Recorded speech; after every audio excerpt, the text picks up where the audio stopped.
Hi everybody. I'm Crusader Sword. Everybody calls me Grandpa. You can call me Grandpa too if you like. I'm the old man up here at Cabin Creek. I'm 29 years old. I used to be a racehorse, but this is where I live with 15 other fellas that used to be racehorses too. Hey, you're probably thinking, hey, wait a minute, horses can't talk. You'd be right about that. They can't. But I want to tell you a story about this place, Cabin Creek. Now it's winter time at Cabin Creek. I live up here on the hill, and you can see where all the rest of the boys live. We get fed twice a day. You should see us when the food is coming. We get hay, alfalfa, grain, and when people come to visit us, they bring us carrots and these little round peppermint candy things. Oh boy, are they good. Now let me introduce you to the boys. There's Barons. I heard he was on his way to Mexico or Canada. Now, I want to tell you something. Any horse that is on their way to Mexico or Canada, it's a bad thing. You don't even want to know about it. Just suffice it to say that them two places are a bad thing for us horses. When Barons came here, he only had half a tail. It'll grow back, but one of the volunteers went over to Sally's beauty supply store and got some weaves and put 'em in his tail. And now he's good and ready for them darn bugs. Now here's Mooney. He almost went to Canada or Mexico too, but some lady brought him here. Moon's my neighbor. Oh, he can drive you nuts sometimes. A few years ago, they put this little baby colt, Mr. Cowboy, in with Moon. That little fella was with Moon for about a year, and Moon taught this little guy how to be a horse and sort of brought him up.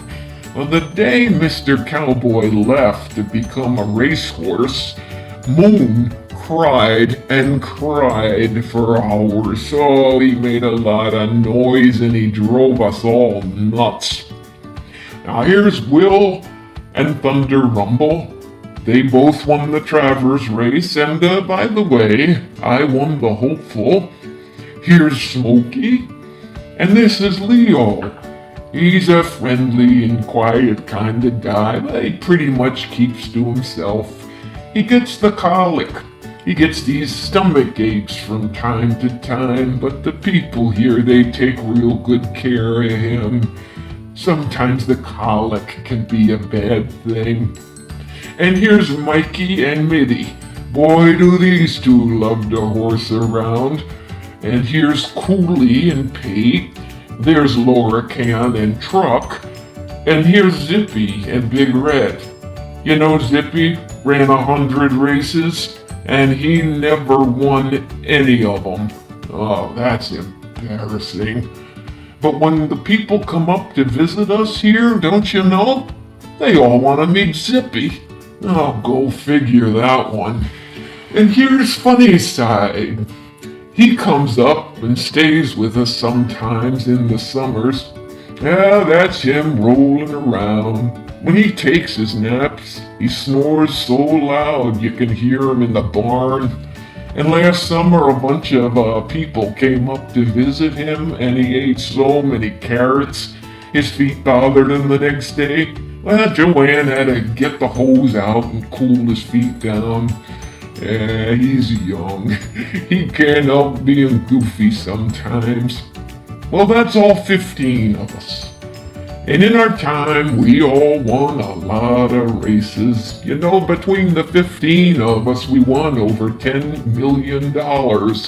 Except for Zippy, of course. And after racing, a few of us boys here made a lot more money by being a man. But now let's move on with the story now. I want to tell you about the people around here. Here's Joanne and her husband Mark. They run Cabin Creek and they're here 24/7 and they take good care of us. And they're probably the nicest people you're ever gonna meet. But just between you and me, sometimes they can drive you nuts. A while ago this winter, I was laying down taking a nap in the nice cool snow and I got my darn leg stuck in my darn winter coat and I couldn't get up. But after a while I started to feel good. My legs were numb, I couldn't feel any of my aches and pains, and all I wanted to do was take a nice long nap. Well, Joanne and Mark come running up screaming like crazy for me to get up. If I could have talked, I would have told them that I don't want to get up.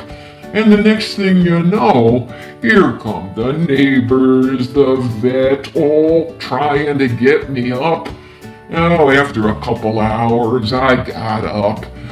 But just between you and me, the next day, I found myself trotting around and I felt pretty good. So I didn't hold no grudge with Joanne and Mark.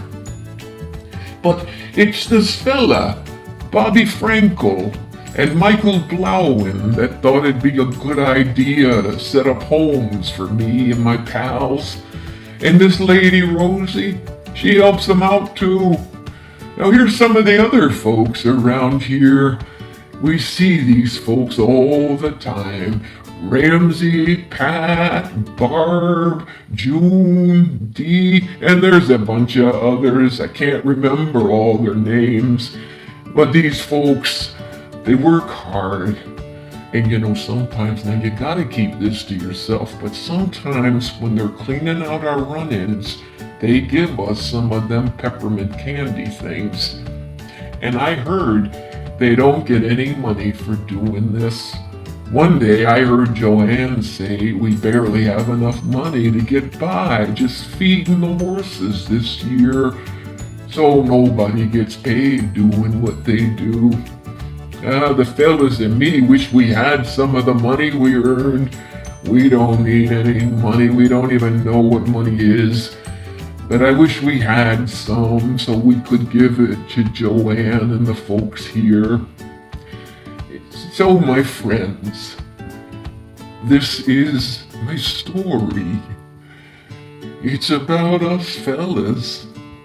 It's about having a home, a family, and all of this love. What more could any horse ask for?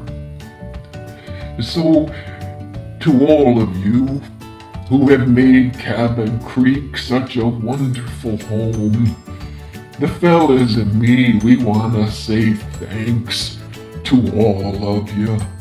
And we hope that you come up and visit us sometime. Oh, we love it when people come to visit. And if you do, don't forget to bring some of them peppermint candy things with you. It's time for me to stop talking and start acting more like a horse. Because we all know that horses can't talk.